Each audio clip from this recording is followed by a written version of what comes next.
We now go to our investigative journalist who's been responsible for the leaks day in the DCMS. We've distorted their voice so they don't get taken out by DCMS hit squad later on. Good afternoon. So, what can you tell us about what's been happening in the DCMS today? So I think it's important to understand the frustration with the general public in regards to the DCMS recently. Recently, there's obviously been allegations that the senior leadership team within the DCMS, including the Secretary of State, the Prime Minister, and the Minister of State, not actually taking into account the transparency that is required within the government's department. Now, what we need to see is a department that wishes to give off the best of opportunities to everyone, regardless of their race, sex, anything from that really. And I think this is a massive call for the Secretary of State and the rest of the team to actually resign. And I'm more than interested to actually sit into PMQs today and actually see what's actually being said.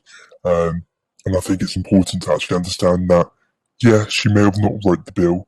However, she endorsed it and she approved it, and so did her team. And I think that should be taken into account and should resign with immediate effect. Okay, why do you think she should resign? Can you show us what you've seen? So obviously we can see on this picture that her ministers and her team agrees with the media participation bill of 2021. Now, it may not be actually introduced within the chamber and the House as of yet. However, obviously it's taken into consideration. And I don't even think the Prime Minister's actually had a chance to view it yet. So obviously we haven't got his side of the story. However, in the picture, it said that he'd actually seen it and he was happy with it. Leaked messages, wasn't it? Nope. Okay, but Liddy was happy with it, was she?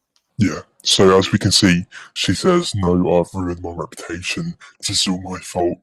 Now, this is guilt tripping to the general public, and obviously this needs to be looked at more thoroughly.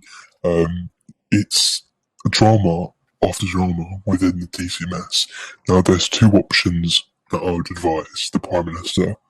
That would be to abolish the department, or to do complete reformations, get a new Minister of State, get a new permanent Undersecretary, and get a new Secretary of State who actually cares about the people and will have a good kind of relationship with the kind of, the media outlets. What do you think about the fact that she called the major media companies of ITV News and GB News assholes? I think it's very, I can't put into words how unprofessional and how mature that is coming from a person who should be looked up to, and obviously should, have that kind of responsibility to actually maintain a good relationship with every single media outlet, regardless of their status and who actually owns it. And obviously, interestingly enough, in that bill it says that people who are currently affiliated with a party won't be able to actually take part in a media company. Is that true? Yeah, so obviously... The thing is, though, isn't Lily a member of staff of the Daily Mail? She works for the Daily Mail.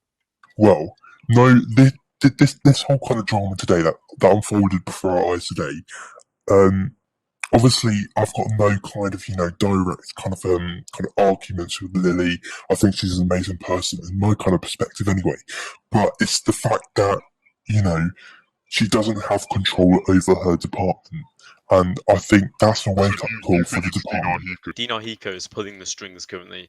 Yeah, at this moment in time, I think the Prime Minister has full control of the department, and Lily cannot make decisions without informing him. So, what can you tell us about this image? Yeah, so obviously, as we can see, I joined the press conference map to obviously ensure transparency is actually met within the department as a whole. And, as we can see here, the Secretary of State does say, the Prime Minister is being weird about this whole situation and quote unquote being annoying. Obviously she's saying that me working in the department would be great, obviously because of my experience I bring from other communities. However, it's before our eyes here. Secretary of State says exactly, but he treats the DCMS as his own little world. Why do you think he treats it as his own little world? Why do you think Dean is so controlling of the DCMS? I think it's because he is so used to being within the department and obviously having that control. Can you tell me, what do you think? What has Lily actually achieved in the DCMS at all since she's taken up the role for months? Obviously, with the previous screenshots that I've, obviously been sent around throughout tonight's kind of show, she has not proposed a single bill within her parliamentary history. And I think that's important to actually realise and obviously take it into account. Is this the right person for the job? And obviously... So are you calling for her to resign tonight? Absolutely. I think it's a massive wake-up call to Lily herself, the whole DCMS, and literally, His Majesty's government. Brilliant. Thank you very much for coming on. No worries.